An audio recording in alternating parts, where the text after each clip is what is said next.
एक छोटे से गांव में एक गरीब लेकिन दयालु दादाजी रहते थे।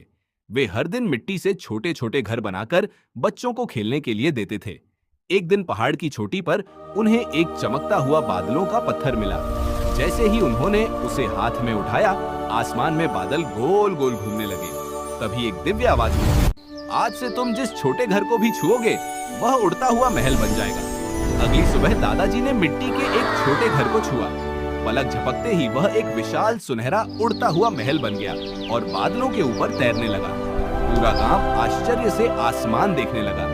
दादाजी ने उस उड़ते महल को गरीब बच्चों के लिए मुफ्त स्कूल बना दिया। हर सुबह महल उड़कर गांव के ऊपर आता और बच्चों को अपने आप अंदर ले जाता। शाम होते ही बच्चों को सुरक्षित वापस घर छोड़ देता। कुछ ही महीनों में गांव के सभी बच्चे पढ़ने लगे, लेकिन एक लालची राजा को यह बात पसंद नहीं आई।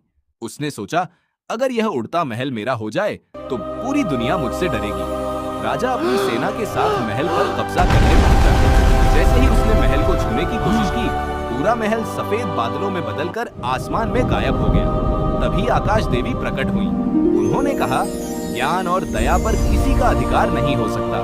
फिर उन्होंने दादाजी को नया वरदान दिया। अब दादाजी जहाँ भी कोई बच्चा पढ़ना चाहता, वहाँ अपने आप एक छोटा सुंदर स्कूल बन जाता। कुछ ही वर्षों में आसपास के सभी गांव पढ़े लिखे और खुशहाल हो गए।